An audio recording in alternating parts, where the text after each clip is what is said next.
देखिए रिपोर्ट।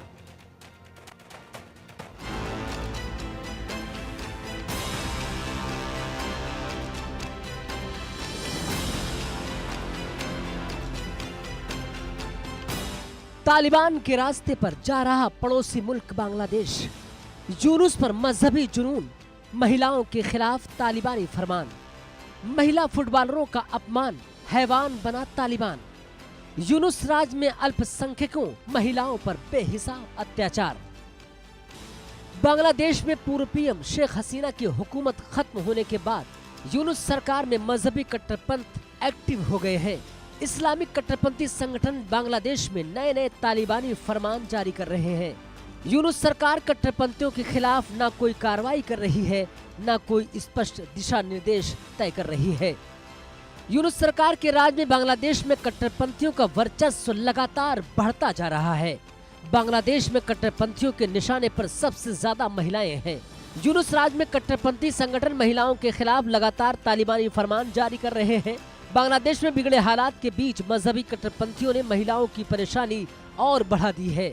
आलम यह है कि बांग्लादेश में हिजाब नहीं पहनने वाली महिला को परेशान करने वाले शख्स को सम्मानित किया जा रहा है। इतना ही नहीं, बांग्लादेश में फुटबॉल खेलने वाली लड़कियों के फुटबॉल खेलने पर पाबंदी लगा दी गई है। बांग्लादेश के कई हिस्सों में मजहबी जुनून का असर दिखने लगा है, लेकिन कट्टरपंथ के बढ़ते प्रभाव पर यूनुस सरकार का ध्यान नहीं है। बांग्लादेश में महिलाओं के खिलाफ हिंसा बढ़ रही है, जिससे कानून व्यवस्था पर सवाल खड़े हो रहे हैं। बांग्लादेश में महिलाओं के खिलाफ हिंसा के आंकड़ों ने मोहम्मद यूनुस के नेतृत्व वाली अंतरिम सरकार की गंभीर वास्तविकता को उजागर कर दिया है। बांग्लादेश में फरवरी 2025 में महिलाओं और बच्चों के खिलाफ हिंसा के 295 घटनाएं दर्ज की गयी, जिनमें 46 दुष्कर्म के थे। वहीं जनवरी में दुष्कर्म के मामलों की संख्या 39 थी। बांग्लादेश में यूनुस के नेतृत्व वाली अंतरिम सरकार के सत्ता में आने के बाद महिलाओं के खिलाफ यौन हिंसा के कई मामले सामने आ चुके हैं। बांग्लादेश महिला परिषद ने महिलाओं के खिलाफ अपराध की बढ़ती घटनाओं की निंदा की, लेकिन बावजूद इसके यूनुस राज में महिलाओं के खिलाफ अपराध में कमी नहीं आ सकी। महिलाओं के खिलाफ चौंकाने वाले आंकड़ों ने यूनुस सरकार की पोल खोल कर रख दी है।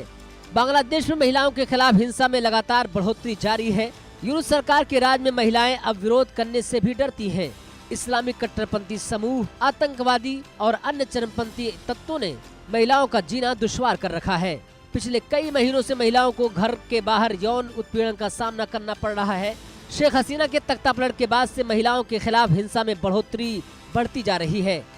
यूनुस की अगुवाई में बनी अंतिम सरकार में हिंदू मंदिरों और हिंदू समुदाय पर लगातार जुल्म ढाए जा रहे हैं।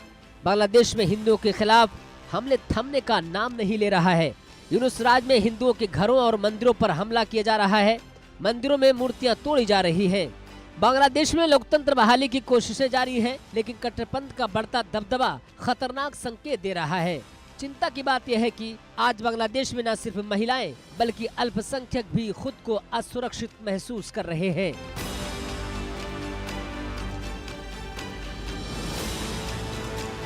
Bureau report, India news. आगे बढ़ते हुए जो खबर है वो वक्फ संशोधन बिल से जुड़ी हुई है। आज खास दिन है, राज्यसभा में पेश होगा वक्फ संशोधन बिल। सर्वोच्च सदन में सरकार की बड़ी अग्नि परीक्षा का दिन है। आज दोपहर 1 बजे राज्यसभा में बिल पेश किया जाएगा। करीब 12 घंटे चर्चा के बाद लोकसभा से ये बिल पास हुआ है। विधेयक के पक्ष में पड़े हैं 288 वोट, विरोध में पड़े हैं 232 वोट। विपक्ष का कड़ा विरोध भी यहां देखने को मिला। यहां तक कि असदुद्दीन ओवैसी ने तो बिल की कॉपी तक सदन के भीतर फाड़ दी, जिस पर बीजेपी भड़क गई और कहा कि ये पूरी तरह से असंवैधानिक है। दोपहर 1 बजे का आज वक्त रहेगा। कल हमने देखा देर रात तक, करीब 12 घंटे तक बिल पर चर्चा और वोटिंग होती रही और आज राज्यसभा के लिए ये दिन खास रहेगा।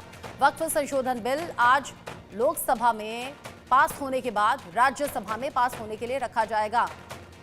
अब यहाँ नंबर्स किस तरीके से साथ में चलते हैं या फिर कैसे सरकार इस बिल को राज्यसभा में भी पास कराने में सफल हो पाती है क्या, ये सवाल बड़े बने हुए हैं। ऐतिहासिक एक क्षण रहेगा। कल भी गर्मा गर्म बहस रही। विपक्ष लगातार विरोध में अड़ा रहा, लेकिन सिर्फ 232 वोट ही पड़े विपक्ष की तरफ से, जबकि 288 पक्ष की तरफ से डले। यानी कि सीधे तौर पर लोकसभा से वक्फ संशोधन बिल पास हो गया। सरकार के लिए ये बड़ा चुनौतीपूर्ण रहेगा। लोकसभा में पास होने के बाद आज राज्यसभा में भी इस बिल को पास करा लिया जाए। विधेयक पर चर्चा हुई और काफी गर्मागर्म हुई लोकसभा में, चाहे वो अखिलेश यादव हो या फिर बाकी जो लीडर हों। असदुद्दीन ओवैसी तो यहाँ तक भड़क गए कि उन्होंने बिल की कॉपी तक फाड़ दी और ये कहा कि ये तो मुसलमानों के खिलाफ साजिश है, ये मुसलमानों के खिलाफ है बिल।